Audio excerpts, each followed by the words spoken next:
Hi, welcome to Brewing Ideas on Scenic Space, a masterclass about the director's process leading up to meeting the set designer.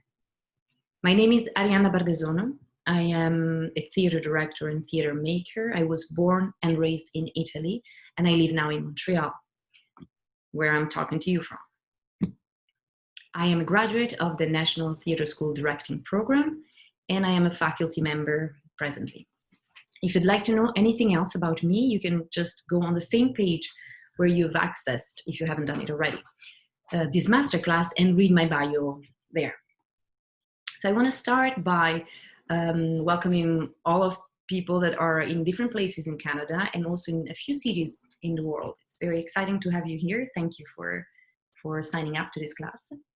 And I want to let you know why this class, first off, what's the motivation behind. I wanted to address an area of the director's pedagogy that sometimes falls a little in the peripheries. If you're a young director, you might often find yourself at odds with the idea of how to approach a scenic space. And I'm speaking very specifically of scenic space and not set design. So we're looking at that solitary portion of the work that you do on your own before you're actually starting the process, at the end of which you're going to come up with a set design, with your set designer. Let's look at how this class is built and how it will function. So I'm going to share my screen with yours. There, and I'm going to start a slideshow. And okay, I'm going to zoom.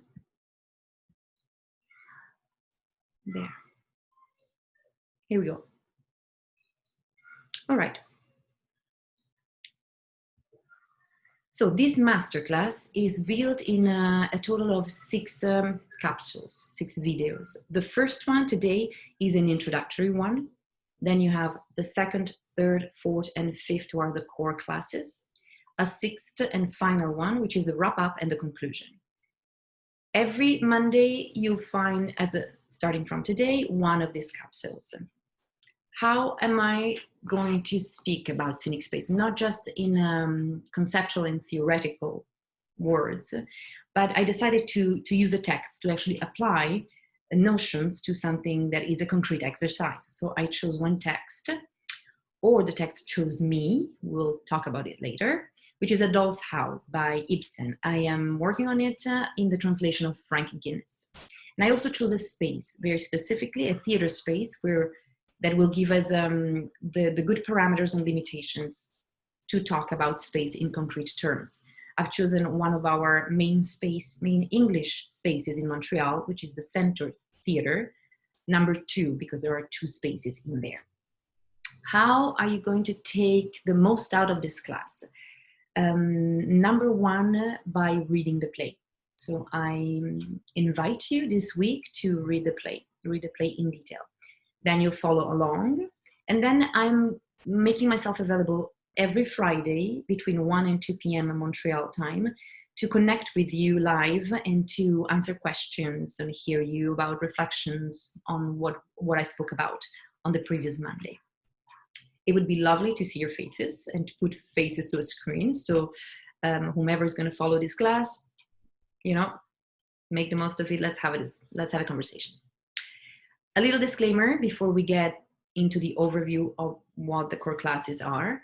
This is not an extensive and deep analysis of A Doll's House, nor a full director's process in prep for production, for the reason that we have the time that we have, and this is not a lecture, or this is not a 1 year long class. Just wanted to say that. So let's dive at this point into what this masterclass is going to look like. Each class will be about 1 step in the director's process, in the director's prep. First is going to be dive wide into the play. Second, choose and deepen your vision. Third, fictional space. 4th, concrete space.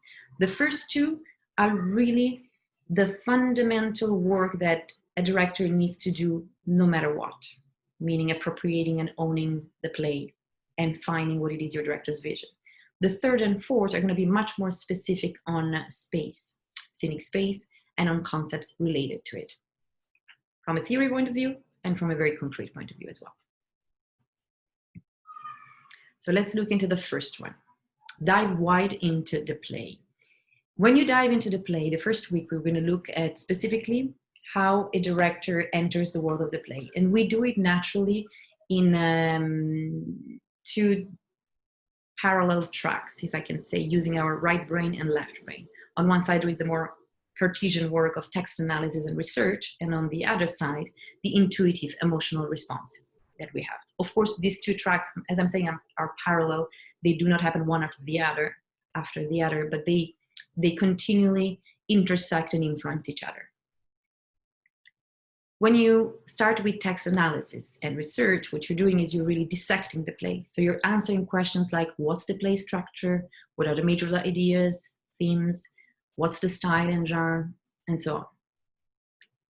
Your research is a research that takes in the playwright's world, the world of the play and the world around the play. So the context that is historical, geographical, the literary and artistic sources that were contemporary to the playwright, the societal structure, and as well as the press reaction at the time, which is very telling of why that play was written in the first place. When you try to instead catch your intuitive and emotional responses, you're really, really responding to the text, to the reading, the first read of the text, and you ask yourself what moves you in the play, what disturbs you, which character do you relate mostly to, what are your physical reaction to the play. And then you get into research as well, and you get how do you research at this point is intuitive associations. So you hunt images, artworks, literally text, music, films. For this step, I've chosen the image of sun rays, of a big sun, because what I wanted to say is that you're really branching out in all directions. There is no censorship. You're not choosing anything. You're just opening up and opening up and opening up from the world of the play. You're accessing your own personal world and seeing and putting on the carpet anything you can find. You could go from a Tarkovsky movie to a manga, for example, whatever the reading of the play suggests to you. Second step is choose and deepen your vision. So after we have, I think I should move my little image so that you can see the images, maybe. There you go. So at this point, once everything is down on the carpet, it's time to make choices. So you choose your director's position, which is also your director's vision. At this point of the process, you might have more than one idea, which is perfect, is grandiose. You're not in 2 weeks going to get to what you're going to do with the play. So how do you choose your director's position? By pulling out the main ideas of the play and what in there or which ones in there interest you and in which angle you're looking at them. After that, you see the image of I think it's called a mole in English. You're going to develop that vision. How do you develop that vision? First, you connect the main idea to all other minor things and see how they work together, how the main idea sheds light on everything else. And then you start digging deeper under that main idea.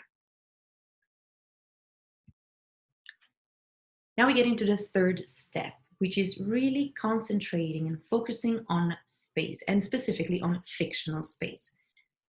Hence this image. You see the fictional space is anything related to space that comes out of the play, very specifically.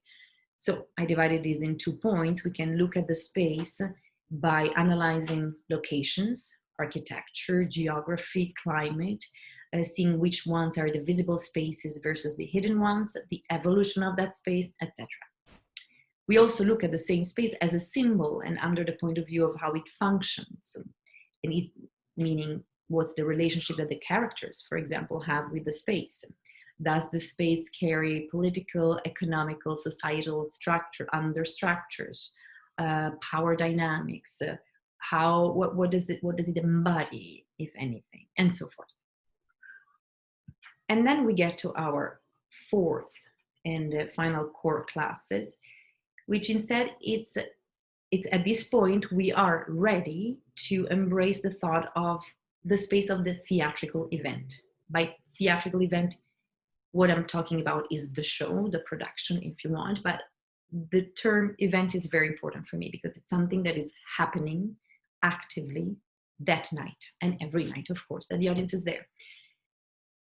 How are we going to look to the space of the theatrical event? First off, through the lens of the audience.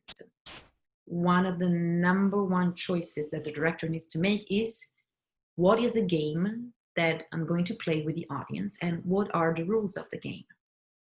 What I mean by that is, what theatrical convention am I setting up? What is the role of the audience inside this game? With this in mind, then we can start opening up to the idea of an audience configuration, which is the positioning of the audience, and it is the positioning on the audience in relation to the stage. And then secondly, we're going to look much more concretely at inhabiting the playing space. First off, you have a given space. It's the theater you are inside. So you're going to ask yourself, what are the points of strengths in relation to, back to the game and the contract you set up with the audience. You're going to see what the obstacles are. You're going to see how you can use this space. And then you're going to ask the most important question that a director is to come to the table with when he, she, they meet the set designer. And this is what it is the space you need. How do you need this space to function? You're looking at the agency of the space. What are going to be the relationships of the bodies in space? What is going to be the movement needed? What are the sensations? What's the physical impact, emotional impact that the space is going to have on the actors, number one, and characters, and then on the audience. And then we're going to get to the final class, which is our conclusion. It is a bit of a wrap up. You're going to pack your director's bag. At this point, it's like the funnel continues. You're actually just putting in your baggage the things that are not, the main ideas are not needed immediately, but you're keeping everything that you have encountered in your work. And then we'll actually meet a set designer, and we will see that the beginning of the collaboration with the set designer is mostly listening. So we're going to receive a designer's first input. At that point, a new process will open, which we're not going to get into it. That's for another masterclass, which is that collaboration between you and the set designer. I'm going to stop sharing the screen. There you go. So this is what it's going to look like. Of course, we're going to dive deeper in each one of these topics, and we're going to do it by following Ibsen's play, A Doll's House. I'm going to spend just one moment to let you know why I chose this place. I strongly believe that there is no separation between the life of an artist and the work of an artist. And so very often in my life, plays find me, or creations find me, or I have to go towards something that feels the only way through which I can actually catch another little bit of understanding of who I am. Because I think that eventually the number one question that we ask ourselves is always, who are we? So in A Doll's House kind of found me right now. It speaks very personally to where I am at in my life. And what interests me in there is it's a question, and it's a very delicate question, or delicate balance to investigate on the space of one's freedom to be oneself and to be true in a relationship, as well as negotiating with all the elements in life that define who you are, like your economic status, your religion, your culture, where you come from, all sorts of things. And this play really, it opens up a lot on that. I'm also interested on the moment of awakening that happens in everybody's life. There are various moments of awakenings where we, in a sense, evolve, or we at least see where we are and maybe where we want to go, hopefully. That's it for our first introductory class. I thank you again for having listened, and I'm looking forward to meeting you, to seeing you, and to start this process. Every time we work on a new play or on a new theater piece, it's really a journey inside ourselves. So it's going to be hopefully an interesting one. And I'm sure you're going to get some tools there for you to carry with you and to try. So I wish you a great day, and I'll see you hopefully this Friday.